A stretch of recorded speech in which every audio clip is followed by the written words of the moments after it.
குரு அருள் இவர்களுக்கு நிறைய இடங்களில் கிடைக்காது. ஏன்னா குரு என்பவர் இவர்களுக்கு மறைவு ஸ்தானத்தில் போய் உச்சமடைகிறார். இவங்களுடைய இந்த அல்டிமேட் ஸ்பீடு, கிராஸ்பிங் பவரு, அந்த இஎஸ்பின்னு சொல்றாங்க பாருங்க, சமயோஜிதம்னு சொல்லலாம். எல்லா விஷயத்தையும் இவர்கள் ஒரு வித்தியாசமான ஒரு ஆங்கிளில் பார்ப்பார்கள். மளமளமளவென்று மேலே வந்து விடுவார்கள். அப்போ அந்த குருவே பயப்படக்கூடிய ஒரு அமைப்பு. ஸோ இவ்வளவு வித்தைகள், இவ்வளவு திறமைகள், அந்த செவ்வாயோட இயக்கம், குருவோடைய அந்த ஒரு நட்சத்திரம் உள்ள இருந்து எல்லா விஷயங்களையும் எடுத்து கொடுப்பது, இதெல்லாம் இருக்கக்கூடிய ஒரு நபர் மேல கல்லடி கண்ணடி விழாமல் இருக்குமா? ஒரு மாம்பழம் இருந்தாலே 4 கல் விழுகும். இது ஒரு பெரிய மாந்தோப்பு அப்படின்னு சொல்லலாம். இவர்களுடைய எதிரியுடைய நட்சத்திரம், சந்திரனுடைய நட்சத்திரம், இவர்களுக்கு 4, 8, 12. அப்போ என்ன ஆகுது? விரயம், மன உளைச்சல், வீட்டுல நிம்மதி இல்லை, திடீர்னு எதிர்பார முடியாத பிரச்சனைகளை எல்லாம் இவர்கள் சந்திக்கிறார்கள். இந்த மாதிரி பிரச்சனைகளை இவர்களுக்கு ஏற்படுத்துகிறது. கொடுப்பது போல் கொடுத்து ஆசை காட்டி உள்ளுக்குள் இருக்கக்கூடிய ராகுவின் நட்சத்திரம் இவர்களை நன்றாக தூண்டிவிட்டு இந்த லிவிங் டுகெதர் போன்ற விஷயங்களில் எல்லாம் ஒரு மோகத்தில், ஒரு ஆடம்பரத்தில், தகாத உறவுகளில் ஈடுபட்டு நிறைய செலவுகளையும் தோல்விகளையும் அவமானத்தையும் துரோகத்தையும் இவர்கள் சந்திக்க வேண்டிய ஒரு சூழ்நிலை. இதனால என்ன ஆகுது அப்படின்னா அஸ்திவாரமே இவர்களுக்கு ஆடுகிறது. ஆகஸ்ட் மாதத்தில் நாங்கள் மலேசியா வருகை தருகிறோம். நிறைய நபர்களின் வேண்டுகோளுக்கு இணங்க இந்த ஒரு பயணத்தை நாங்கள் மேற்கொள்கிறோம். சிங்கப்பூர், மலேசியாவில் இருக்கக்கூடிய எங்களை ஃபாலோ செய்யக்கூடிய நபர்கள், ஒருவேளை எங்களது சேவைகள் உங்களுக்கு தேவைப்பட்டால் வாட்ஸ்அப்பில் எங்களை தொடர்பு கொள்ளுங்கள்.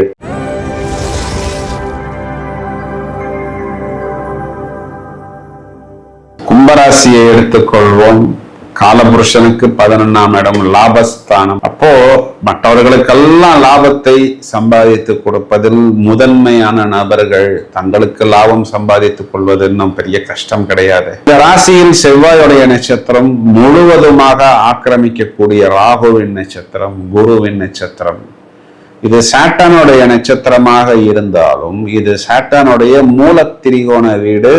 இந்த ராசியை முழுவதுமாக இயங்குவது ராகு. ராகுனாவே அல்டிமேட்டு, மளமளமளவென்ற ஒரு குரோத்தை பிடித்துக் கொள்வது. குறிப்பா என்னதான் இருந்தாலும் அந்த ராகு தசை மாதிரி எனக்கு வரலங்க, அந்த ராகு புத்தியில வந்த மாதிரி எனக்கு வரலங்க அப்படின்னு நாம் நிறைய ஜோதிட ஆர்வலர்கள் சொல்வது உண்டு. ஏன் அப்படின்னா ஒரு 10 மாதம் சம்பாதிக்கக்கூடிய விஷயத்தை 10 நாட்களில் ராகு என்பவர் கொடுத்து விடுவார். இன்றைய கலியுகத்துக்கு இன்றியமையாத ஒரு கிரகம். மேக்னிஃபயர்னு சொல்லலாம், ஆம்பிளிஃபயர்னு சொல்லலாம்.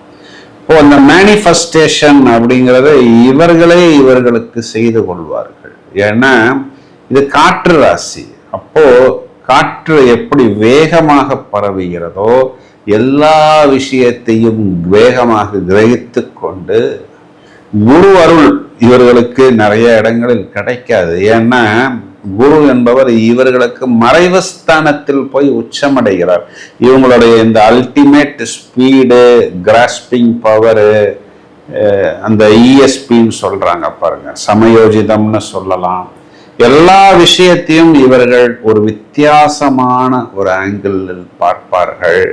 மளமளவென்று மேலே வந்து விடுவார்கள். அப்போ அந்த குருவே பயப்படக்கூடிய ஒரு அமைப்பு.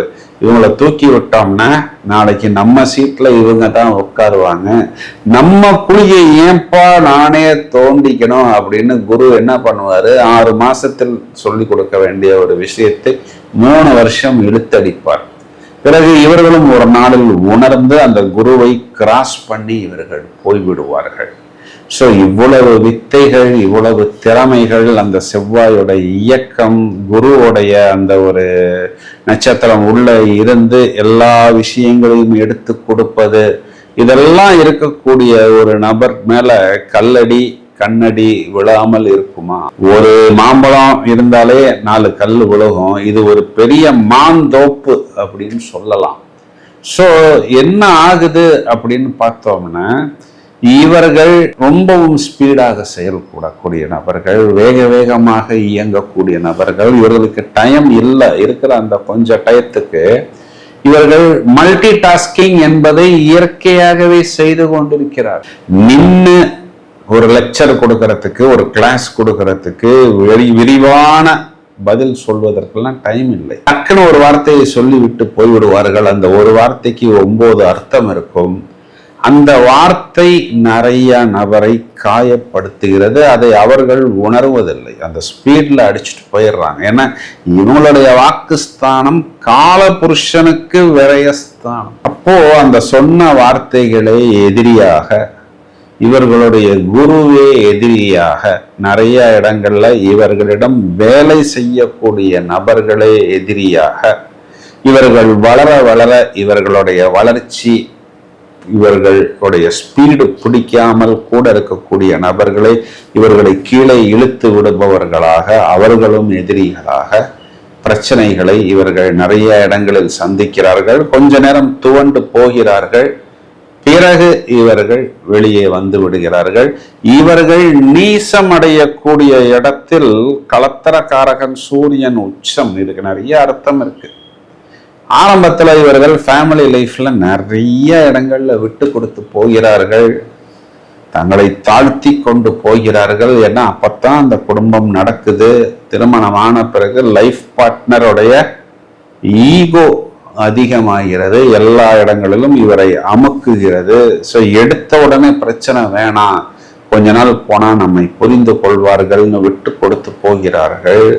ஒரு நேரத்தில் இவர்களால் அதற்கு மேல் சகித்து கொள்ள முடியவில்லை அப்படின்னு வரும் பொழுது இவர்கள் கொஞ்சம் லேசா பேச ஆரம்பித்தால் ஃபேமிலி லைஃப் இவர்களுக்கு நிறைய இடத்தில் லைஃப் பார்ட்னர் எதிரியாக மாறி விடுகிறார். நிறைய இடங்கள்ல சந்திக்க வேண்டிய ஒரு சூழ்நிலை என்பது இவர்களுக்கு ஏற்படுகிறது. இவர்களுடைய எதிரியுடைய நட்சத்திரம், சந்திரனுடைய நட்சத்திரம் இவர்களுக்கு 4, 8, 12. அப்போ என்ன ஆகுது? விரயம், மன உளைச்சல், வீட்டுல நிம்மதி இல்லை, திடீர்னு எதிர்பார முடியாத பிரச்சனைகளை எல்லாம் இவர்கள் சந்திக்கிறார்கள். இவர்களுக்கு அஷ்டமாதிபதியாக வரக்கூடிய புதன் இவர்களுக்கு நட்பு கிரகமாக இருந்தாலும் டாக்குமெண்டேஷன் சம்பந்தப்பட்ட நிறைய பிரச்சனைகளை, இடம் பூமி சம்பந்தப்பட்ட விஷயங்களில் சந்திக்கிறார்கள். ஏன் அப்படின்னா இவர்களுக்கு 12ஆம் வீட்டில் செவ்வாய் உச்சம், மிகப்பெரிய செலவு, சகோதரர் வழியில் சிக்கல், இடம் பூமி சம்பந்தப்பட்ட வகையில் சிக்கல், டாக்குமெண்டேஷன் சரியாக வைத்து கொள்ளாததனால் ஏற்படக்கூடிய சிக்கல். மேலும் இந்த சுக்கிரன் அப்படிங்கிறவர் இவர்களுக்கு அஷ்டமத்தில் நீசம். வயதை அனுசரித்து சுக்கிரன் காதல், உல்லாசம், living together, going study, relationship, இந்த மாதிரி பிரச்சனைகளை இவர்களுக்கு ஏற்படுத்துகிறது. கொடுப்பது போல் கொடுத்து ஆசை காட்டி உள்ளுக்குள் இருக்கக்கூடிய ராகுவின் நட்சத்திரம் இவர்களை நன்றாக தூண்டிவிட்டு இந்த லிவிங் டுகெதர் போன்ற விஷயங்களில் எல்லாம் ஒரு மோகத்தில், ஒரு ஆடம்பரத்தில், தகாத உறவுகளில் ஈடுபட்டு நிறைய செலவுகளையும், தோல்விகளையும், அவமானத்தையும், துரோகத்தையும் இவர்கள் சந்திக்க வேண்டிய ஒரு சூழ்நிலை. இதனால என்ன ஆகுது அப்படின்னா அஸ்திவாரமே இவர்களுக்கு ஆடுகிறது. அதன் பிறகுதான் இவர்கள் இந்த விஷயத்துக்காக நாம் இயங்கினோம். இது வயதில் மூத்த நபர்களை எடுத்துக்கிட்டோம் அப்படின்னா இந்த சுக்கிரன்கிறவர் நிதியையும் குறிகாட்டுகிறார். இந்த சிட்டு போடுவது, அதிக வட்டி அவன் தரான் அப்படின்னு சொல்லி இவன்கிட்ட வாங்கி அவன்கிட்ட கொடுத்தேன், நான் வாங்கினவன் கரெக்டா என்கிட்ட காலையில் 5 மணிக்கே கதவை தட்டி வாங்கிட்டு போயிட்டான், எனக்கு கொடுக்க வேண்டியவன் கம்பியை நீட்டிட்டான். இதனால் என் குழந்தைகளுக்கு முன்னாடி, என் லைஃப் பார்ட்னருக்கு முன்னாடி, என் மருமகளுக்கு முன்னாடி, என் மருமகனுக்கு முன்னாடி எனக்கு அவமானம். ஏன்னா அவங்க வெளியூர் போயிருந்தாங்கன்னா அவங்களுடைய நகைகளை நான் போய் ஒரு ஸ்மால் டேர்ம் ரொட்டேஷன்ல, ஷார்ட் டேர்ம் ரொட்டேஷன்ல வச்சேன். அவர்கள் என்னை நம்பி பாதுகாப்பாக இருக்கட்டும்னு கொடுத்துட்டு போனார்கள். நாளைக்கு அவங்க வந்தாங்கன்னா நான் என்ன பதில் சொல்லுவது அப்படின்னு இவர்கள் வயதில் மூத்த நபர்களாக இருந்தால் இந்த மாதிரி சிக்கல்களை சந்திக்கிறார். இடம் பூமி சம்பந்தப்பட்ட விஷயத்தில் நிறைய தோல்விகளையும் அவமானத்தையும் சந்திப்பதன் காரணம் 4ஆம் அதிபதி சுக்கிரன் இவர்களுக்கு அஷ்டமத்தில் நீசம். இந்த சுக்கிரன் உறவுமுறை சிக்கலையும் கொடுப்பார். இந்த மகர கும்பராசிக்காரர் பேசிக்கலாவே நல்ல ஸ்பீடு, நல்ல ஸ்மார்ட்டு, நல்ல ஹேண்ட்ஸம், நல்ல சப்ஜெக்ட் நாலேஜ், மளமளவென்று மேலே வரக்கூடிய நபர்னா எல்லாருக்கும் பிடிக்கத்தானே செய்யும். அத்தை என் பொண்ணை கல்யாணம் பண்ணிக்கோ, இல்லை இது கும்பராசி சகோதரியா இருந்தா நீ ஏன் பையனை கல்யாணம் பண்ணிக்கோ அப்படின்னு சொல்லும் பொழுது இங்கே ஏற்கனவே வேற ஒரு லவ் என்பது ஓடிக்கொண்டிருக்கும். அதனால் அதனை மறுக்க வேண்டிய ஒரு சூழ்நிலை ஏற்படும். அது அத்தையுடைய வெறுப்பு ஸ்திரீ சாபமாக, ஸ்திரீ கோபமாக ஜாதகத்தில் பிரசன்னம் பார்க்கும் பொழுது சுக்கிரன் 6, 8, 12ஆம் இடத்தில் மறையும். இந்த மாதிரி பிரச்சனைகளை எல்லாம் இவர்கள் அதிகம் சந்திக்கிறார்கள். கொடுத்த வார்த்தையினால் எதிரி, இடம் பூமி சம்பந்தப்பட்ட விஷயங்களில் எதிரி, நிதி சம்பந்தப்பட்ட விஷயங்களில் எதிரி, உறவுமுறை சிக்கல், காதல் சிக்கல், இதனால் லிவிங் டுகெதரில் ஏற்படக்கூடிய சிக்கல், இதனால் ஏற்படக்கூடிய துரோகம், மேலும் அம்மா வகையரா சொந்தங்கள் என சந்திரன் மாத்துர்காரகன் இவர்களுக்கு பகை கிரகமாக வருகிறது.